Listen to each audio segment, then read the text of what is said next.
کې شته فرشتہ نه نو ستا په دې حدیث کې دا چې دا الله دی خود دې الله سبحانه وتعالى ته زما کوم دی فيناديهم بصوت نه فینادي الله يوم يحشر الله العباد نو په دې حدیث کې شته چې الله دی نو فينادي مخکې الله ذکر دی امام بهقي نقل کړی دی چې چرته هم داسې حدیث نشته چې د صوت نسبت الله ته شوی قرآن کې شته کې نشته قرآن کې شته کې نو نشته حدیث ته ولې تخت قرآن ته واذ نادى ربك وحدیث کې غوته تحریف کې کنه حدیث کې غوته تحریف کې زمو خاص خبره په حدیث ته کنه ګوره په حدیث کې غوته تحریف کې کنه خبره په حدیث ته په حدیث کې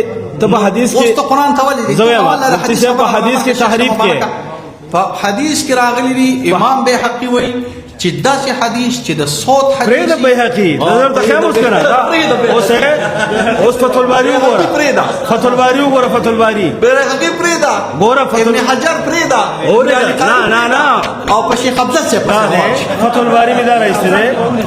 دا مفتي صاحب فتح الباري دا ټیک کنه جی فتح الباري دا خبره ټیک نه ده فتح الباري تاسو ما راخه پکېږئ مو فتح الباري ته په مورچه کې راځي اوس ګوره بهقي پرېږده دارقطني پرېږده ما پسې روان شه تا پسې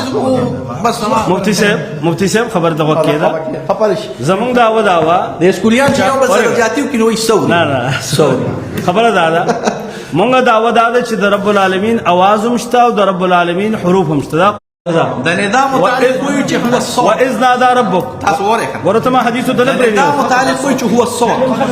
او د صوت متعلق وي هو الهواء الله دا هوا ده یا رب العالمین فرق الجسمين اے د دې معنا وکړه جسمونو د وجه نه اے مفتی صاحب مفتی صاحب اوس غوښه کېده کنه د دوه جسمونو د وجه نه اے مفتی صاحب الله لپاره به جسم ثابت مفتی صاحب اے مفتی صاحب غوښه کېده کنه نو زما خبره ولري مزه خیر په بدعت دلیل واجی ګوره چې تقسیم بدعت ته ګوره زما خبر دغه کېده شیخ صاحب بس یو خدا شو ګوره تقسیم د کلام لفظي او نفسي ته بدعت ده وای ګوره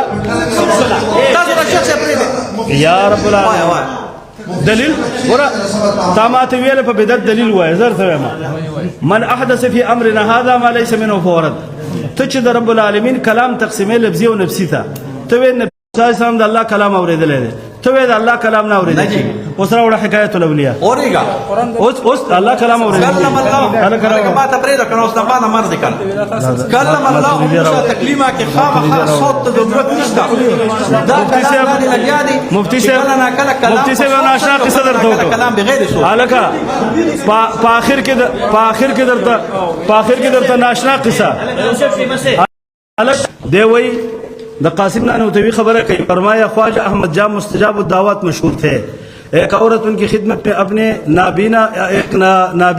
बच्चे को लाए और अर्ज किया कि अपना हाथ इसके मुंह पर फेर दीजिए और इसके आंखें अच्छी कर दीजिए इस वक्त आप परेशान अब्दियत गालिब थी इसलिए निहायत इनकिसार के साथ फरमाया था